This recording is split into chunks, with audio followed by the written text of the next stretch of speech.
Hey there, crew. Happy Friday. Good workout for you today.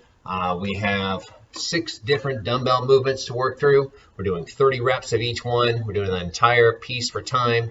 And just to spice things up a little bit, we're going to go ahead and do 5 burpees at the beginning of each minute as we're working our way through our dumbbell movements. All right. 6 movements today. We have deadlifts, we have Russian swings, goblet squats, hang squat cleans, power snatch, and we finish up with some overhead squats.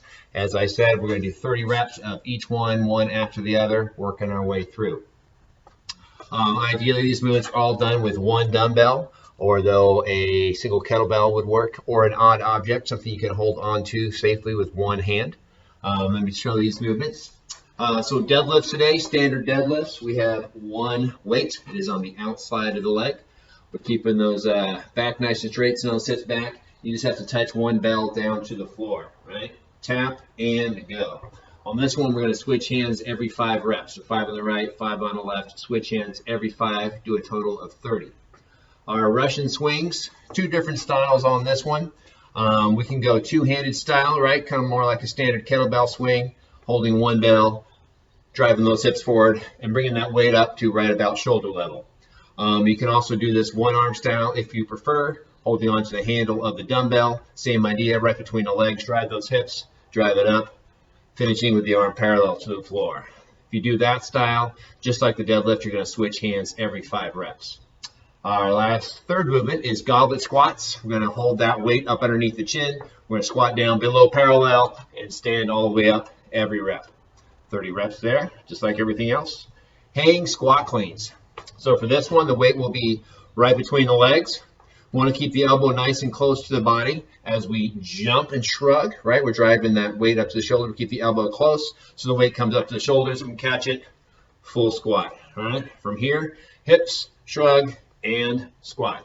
Like I said, we want to try to keep that elbow nice and close to the body. We do not want that weight to swing way out in front of us. So keep the elbow nice and tight to the rib cage so the weight comes right up to the shoulders. Catch it in a squat. And that one also, switch sides every 5 reps. Then we have our power snatch. This one will switch hands every single rep. Both bells, both pieces of the bell are on the floor at the bottom. We're keeping that arm straight. We're making sure you don't have anything over your head like a garage door opener. Dropping it down, big shrug, and punch, and bring it all the way up overhead. Same idea with this one. Try to keep the elbow relatively close to the body so that the weight goes straight up. We do not, same thing on this one. We don't want to let the weight swing way out in front of us. We actually want to kind of pull the elbow up towards the ceiling so the weight stays nice and close to the body. So straight up and straight down. You can switch hands in the air or at the floor. Switch hands every rep on that one, accumulating your 30. Then our last dumbbell movement is the overhead squat. This will probably be the most challenging one for everybody, including myself. My shoulders don't particularly like this one.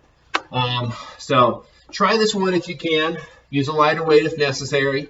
And if you can't do this one at all, feel free to substitute front squats on this one, just so we're doing something other than goblet squats. If you do the front squat, switch hands every 5 reps. Same thing with the overhead squats. But if you can, overhead squats, we're looking for a locked out elbow overhead. Try to keep the ear and the bicep right next to each other, nice straight arms. Keep those heels flat, other arm out for balance if need be. Trying to keep that weight balanced right over the middle of your body. And we're going all the way down and all the way up. Yeah, my shoulder doesn't like that. But hopefully your shoulders are a little healthier than mine. Go ahead and do 5 and 5 and 5. Switch hands every 5, just like we did on the other movements.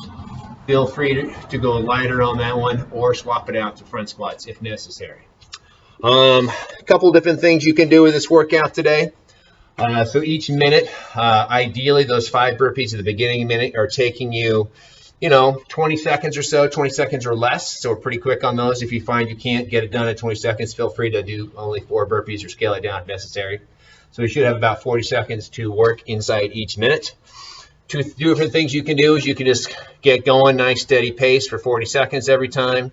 Or if you want to do more kind of interval work, you can go really fast for, up until like maybe the 50-second mark, and then take a little 10-second rest before going back to the burpee. So you can kind of do it either way. Neither way is wrong, whatever works best for you. All right. That's all I got for you guys. Have a great weekend. I'll see you Monday.